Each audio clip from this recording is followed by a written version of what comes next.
आज हम इंटरव्यू करने वाले हैं सर का। सर हमारे साथ हैं।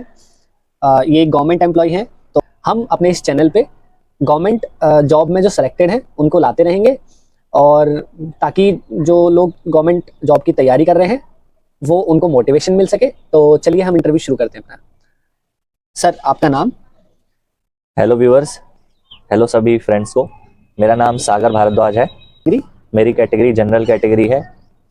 सर आपकी डेजिग्नेशन क्या है? मैं इंडियन रेलवेज में गुड्स गार्ड, जिसका कि अब नाम चेंज होके ट्रेन मैनेजर हो गया है, ट्रेन मैनेजर की पोस्ट पर कार्यरत हूँ अभी। तो सर हमारे व्यूअर्स जानना चाहेंगे कि आपने ये कौन सा एग्ज़ाम क्रैक किया था? तो दोस्तों, मैं आप सभी को बताना चाहता हूँ कि मैंने आरआरबी एनटीपीसी 2015 और मेरी 2018 जनवरी में ज्वाइनिंग हुई थी। 18 में ही मेडिकल हुआ और उसके बाद ज्वाइनिंग हो गई। इसके अलावा भी दोस्तों मैंने इससे पहले 3 एग्ज़ाम क्रैक किए, जो कि बहुत शानदार मेरा एक्सपीरियंस रहा। क्योंकि अगर आप मेहनत करते हो तो मेहनत करने वाला इंसान हमेशा कुछ ना कुछ अच्छा ही करता है। और इससे पहले मैंने यूपी पुलिस 2013 कांस्टेबल, उसके बाद CHSL 10+2 SSC के थ्रू होती है 2015, उसके बाद DRDO सेप्टम 08 2016 और आरआरबी एनटीपीसी 2015। इन चारों में फाइनल सिलेक्शन प्राप्त किया और अपनी जॉब को रेलवे में कंटिन्यू किया। तो सर हमारे व्यूअर्स आपके बारे में जानना चाहेंगे, आप अपने बारे में कुछ बताइए। तो दोस्तों, मैं एक मिडिल क्लास फैमिली से बिलोंग करता हूँ। मेरे पापा खेती करते हैं, मेरे पापा किसान हैं और मेरे पापा की आमदनी उतनी ज़्यादा नहीं है। तो शुरू से ही जब मैंने 10th 12th किया तो मेरा सपना बन गया था कि मुझे गवर्नमेंट जॉब ही करनी है हर हाल में। और चूँकि बीटेक की फ़ीस के लिए मेरे पास पैसे नहीं थे उतने ज़्यादा कि मैं बीटेक करूं और उसके बाद 10-15 हज़ार की नौकरी पर जाऊं, इसलिए मैंने अपना सपना बना लिया था कि मैं गवर्नमेंट जॉब ही करूंगा। और शुरू से ही मैं मेरिटियस स्टूडेंट था। फर्स्ट रैंक सेकंड रैंक शुरू से ही मेरी फर्स्ट क्लास से ही आती रही है। 10th 12th में भी बढ़िया परसेंटेज के साथ मैं पास हुआ। मैंने बीए किया और बीए करने के बाद एमए किया। साथ साथ में अपनी प्रिपरेशन करी गवर्नमेंट जॉब की, जिसमें SSC CGL की प्रिपरेशन मेनली मैंने की थी। तो जितने भी छोटे एग्जाम थे वो मेरे उसी से क्लियर हो गए। तो सर हम आपसे एक ये सवाल पूछना चाहेंगे कि ज़्यादातर जो हमारे व्यूअर्स हैं वो गांव से बिलोंग करते हैं, तो आपके गांव की आप अपनी जर्नी बताइए। आपका गांव कैसा था? आप अपने गांव के बारे में बताइए, कितने लोग सपोर्टिव थे वो बताइए। तो दोस्तों, मैं भी एक गांव से बिलोंग करता हूं। डिस्ट्रिक्ट हाथरस में पड़ता है। बहुत छोटा गांव है और ना तो बहुत ज़्यादा पिछड़ा गांव है, ना बहुत ज़्यादा एडवांस गांव है, एकदम मीडियम लेवल का है। तो गांव में किसी का भी कोई सपोर्ट नहीं था और ना ही फैमिली में केवल माँ बाप के अलावा किसी और का सपोर्ट था। और गांव की परिस्थितियां आप सभी जानते हैं कि वहाँ से काफ़ी दूरी पर स्कूल था जिसमें मैंने और मेरे भाई ने पढ़ाई की, और 10 किलोमीटर डेली साइकिल से जाना आना, वही स्ट्रगल भरी लाइफ रही हमारी। तो अभी हमने गांव की बात करी, अभी हम जानना चाहेंगे कि आपकी फैमिली के बारे में। आपकी फैमिली में कितने लोग हैं, कौन कितना सपोर्टिव रहा, और आपके रिलेटिव्स के बारे में भी कि रिलेटिव्स कितने सपोर्टिव हैं। तो दोस्तों, मेरी फैमिली में टोटल 4 मेंबर, जिसमें मेरे माँ बाप और मेरा छोटा भाई और मैं 4 लोग थे। तो बाकी फैमिली में चाचा ताऊ बुआ और भी सभी लोग थे। उन्होंने बहुत ज़्यादा सपोर्ट तो नहीं किया, और जो भी सपोर्ट रहा वो मेरे माँ बाप का और मेरे छोटे भाई का ही रहा। तो दोस्तों, कामयाबी अगर आपको हासिल करनी है तो आप अपने ही बल पे कामयाबी को हासिल कीजिए। किसी रिश्तेदार के ऊपर आप डिपेंड ना हो, क्योंकि कोई भी रिश्तेदार आपकी हेल्प नहीं करने वाला है।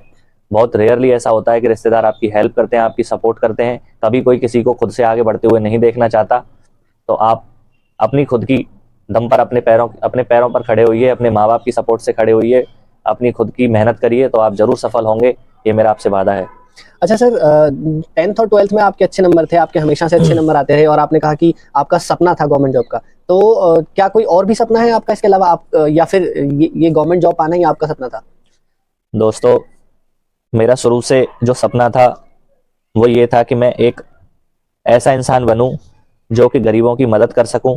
और आप जानते हो कि गरीबों की मदद या किसी की भी मदद करने के लिए आज के युग में पैसा बहुत ज़रूरी है। तो मेरा एक सपना ये है कि मैं एक ऐसा इंस्टीट्यूट खोलूं जहां पे जो बच्चे पढ़ाई से वंचित रह जाते हैं या सरकारी नौकरी नहीं कर पाते क्योंकि उनके माँ बाप गरीब होते हैं, तो उनके लिए एक ऐसा इंस्टीट्यूट खोलूं।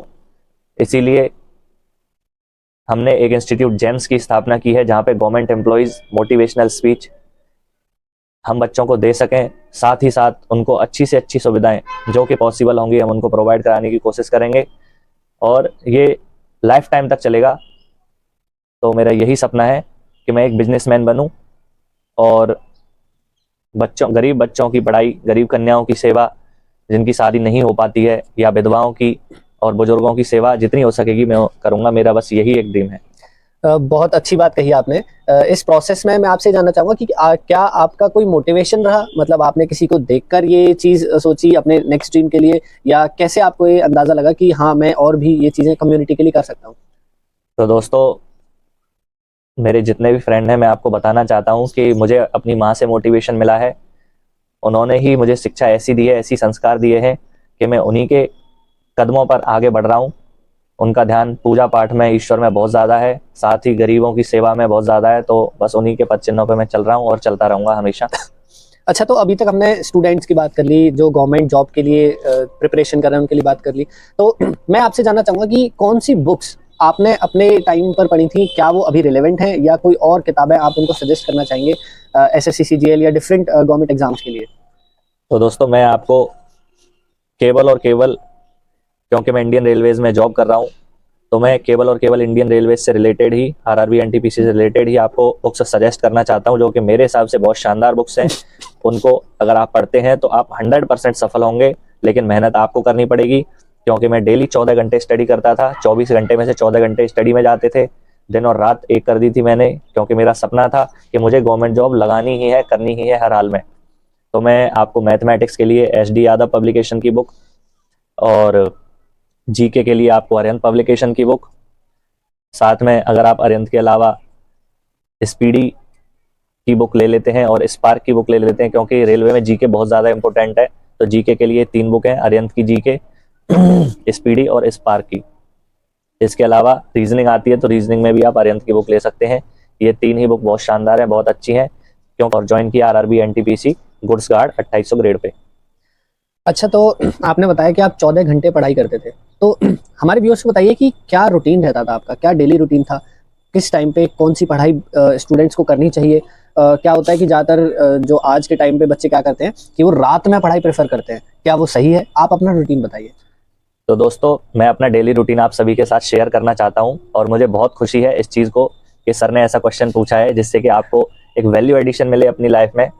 तो मेरा रूटीन ये था कि मैं सुबह जल्दी जगता था, अर्ली मॉर्निंग। मुझे रात में पढ़ाई करना बिल्कुल भी अच्छा नहीं लगता, क्योंकि मेरे हिसाब से नाइट जो है, रात जो है, सोने के लिए बनी है, और रात में हर किसी को, इंसान हो या कोई भी हो, उसको सोना चाहिए। तो मैं डेली रूटीन अपना बता देता हूँ। सुबह मैं 5 बजे जगता था, और 5 बजे जगने के बाद सबसे पहले मैं जीके लर्न करता था, जीके या करंट अफेयर्स, क्योंकि सुबह हमारी लर्निंग पावर बहुत अच्छी होती है, शांत माहौल होता है, तो हमें लर्न बहुत जल्दी हो जाता है। तो सुबह 5 बजे से 8 बजे तक मैं, सुबह थोड़ा फ्रेश होने में टाइम लग जाता है, 10-15 मिनट, ज़्यादा नहीं, तो 8 बजे तक मैं अपना जीके और करंट अफेयर्स को याद करता था। 8 बजे नहाना धोना, नाश्ता करना, 1 घंटे 9 बज जाते थे। 9 बजे के बाद फिर मैं लेता था मैथमेटिक्स 4 घंटे के लिए। दोपहर के 1 बज जाते थे। 1 बजे दोपहर का खाना वगैरह खा के अपना रेस्ट करना, वो बहुत ज़रूरी है, कंपलसरी है, दोपहर में रेस्ट बहुत ज़रूरी है। तो आप 2 घंटे की नींद जरूर लें। उसके बाद आती है रीजनिंग का पोर्शन। तो वही रीजनिंग में भी कम से कम 2 घंटे आपको निकालने पड़ेंगे। रीजनिंग ले लेता था मैं। फिर 5 बज गए, 5 बजे थोड़ा हल्का फुल्का स्नैक्स आप खा सकते हैं। स्नैक्स ऐसा खाइए जिससे आपका वजन ना बढ़े, क्योंकि जब आप स्टडी करते हैं, तैयारी करते हैं, तो आप एक ही रूम में या एक ही घर में बैठे बैठे तैयारी करते हैं, और आप वहाँ मोटे होते जाते हैं, क्योंकि आपको हेल्थ का ध्यान नहीं रहता है। तो आप हल्की फुल्की शाम को वॉक भी ले सकते हैं, और सुबह योगा के साथ हल्की फुल्की एक्सरसाइज कर सकते हैं, 10-15 मिनट बस, उससे ज़्यादा बिल्कुल नहीं। क्योंकि आप कोई बॉडी बिल्डर नहीं बनना है, आपको एक गवर्नमेंट जॉब हासिल करनी है, गवर्नमेंट एम्प्लॉय बनना है। तो आप हल्की फुल्की एक्सरसाइज करें, और रात का खाना खाने के बाद टहलने जरूर जाएं। तो 2 घंटे रीजनिंग वो कंपलसरी है। तो 3 मेरे सब्जेक्ट हो गए। इंग्लिश भी मैं एडिशनल पढ़ता था। उसके अलावा आप शाम को नाश्ता पानी करने के बाद शाम को संध्या आरती जरूर करता था मैं। हनुमान जी का भक्त रहा हूँ मैं। वैसे तो मैं ईश्वर को मानता हूँ, ब्रह्मा विष्णु महेश को बहुत अच्छी तरीके से मानता हूँ, उनकी पूजा पाठ करता हूँ। हनुमान जी का भी भक्त हूँ, तो शाम को आरती जरूर करता था, पूजा पाठ जरूर करता था। फिर उसके बाद एक बार और जीके लर्न करता था, 2 घंटे और जीके के लिए निकालता था। तो 6-7 बजे से जीके के लिए 2 घंटे निकाल के 8 बज जाते थे। 8 बजे अपना खाना खाया और घूमने चले गए। 9 बजे, 9-10, हार्डली 10 बजे मैं सो जाता था। तो सर ने बहुत ज़रूरी बात की हेल्थ को लेके कि आप ऐसा खाएं जिससे आपका वज़न ना बढ़े, थोड़ा हल्का फुल्का योगा करें, एक्सरसाइज करें, ये बहुत ज़रूरी है। मेंटल एक्सरसाइज आपको करनी बहुत ज़रूरी है, योगा जिससे आपकी मेंटल हेल्थ इंप्रूव होती है। तो हम पूछना चाहेंगे सर कि आपने कोई कोचिंग इंस्टीट्यूट ज्वाइन किया था? अगर किया था तो वो कितना रिलेवेंट था, और क्या आप किसी कोचिंग इंस्टीट्यूट को आज रिकमेंड कर सकते हैं? तो दोस्तों, अगर आपके पास पैसा नहीं है तो मेरे हिसाब से कोई भी कोचिंग सेंटर आज की डेट में ज्वाइन करना आपके लिए फ़ायदेमंद नहीं होगा। अगर आपके माँ बाप गरीब हैं, आप अफोर्ड नहीं कर सकते कोचिंग सेंटर, तो आप बिल्कुल भी कोई भी कोचिंग सेंटर ज्वाइन ना करें। हमारे इंटरव्यूज़ देखते रहें जो हम लेके आते रहते हैं आपके लिए बहुत शानदार। साथ में गूगल और यूट्यूब ऐसी सुविधा है जिस पर आप वीडियोस देखकर थोड़ी बहुत जानकारी ले सकते हैं, क्योंकि अगर आप वीडियो में अपना टाइम ज़्यादा वेस्ट कर देंगे, डेली 1 घंटा यूट्यूब के लिए या सोशल मीडिया के लिए, जो कि बहुत ज़्यादा ज़रूरी है, रिलेवेंट है, नहीं तो आप पिछड़ जाएंगे। 1 घंटा इनफ है एक दिन के अंदर, 24 घंटे में से 1 घंटा आप मोबाइल के लिए निकाल दीजिए, तो आप उस पर अच्छी अच्छी वीडियोज़, अच्छे अच्छे इंटरव्यूज़ या नई चीज़ क्या अपडेट आई है जैसे करंट अफेयर्स, आपको उसमें से जानकारी मिल जाएगी। और कुछ टीचर्स ऑनलाइन भी वीडियोस डालते रहते हैं जिसमें मैथमेटिक्स के, इंग्लिश के, रीजनिंग के क्वेश्चन वो डालते रहते हैं, तो आप वहाँ से पढ़ सकते हैं। लेकिन 1 घंटा बहुत इनफ है। हार्डली अगर आप ऑनलाइन क्लासेस ले रहे हैं तो 2 घंटे बहुत ज़्यादा है। उसके अलावा आप बिल्कुल भी ऑनलाइन के चक्कर में ना पड़ें, क्योंकि इससे आंखें भी खराब होती हैं, साथ ही साथ आप मेंटली भी थकान बहुत ज़्यादा होती है। तो जितना हो सके मोबाइल से बचें, क्योंकि इसमें ऐसी रेस भी होती हैं जो हार्मफुल होती हैं। तो इसी के साथ ही वैसे मैंने coaching centre Mahindra coaching centre join किया था मथुरा में, क्योंकि उसकी फीस सबसे कम होती है और वो आपको एक बेसिक नॉलेज दे देता है कि कैसे क्या तैयारी करनी है, कैसे क्या करना है। तो मेरे हिसाब से आप महिंद्रा कोचिंग सेंटर ज्वाइन कर सकते हैं। उसको दोस्तों आखिर एक क्वेश्चन बचता है कि सर आपकी सैलरी कितनी है और आपको कितनी सैलरी मिलती है, जिसका कि हर किसी को इंतजार रहता है उस क्वेश्चन का। उससे मेरी इनिशियल ग्रेड पे गार्ड की 2800 ग्रेड पे होती है, ट्रेन मैनेजर की 2800 ग्रेड पे होती है, जिसमें बेसिक सैलरी 29,200 मिलती है। उसके अलावा टीए, डीए, एचआरए और किलोमीटर अलाउंस और हल्का फुल्का ओवरटाइम अगर बनता है तो वो लगाकर लगभग 65,000 रुपये पर मंथ सैलरी मिलती है। तो जय हिंद दोस्तों।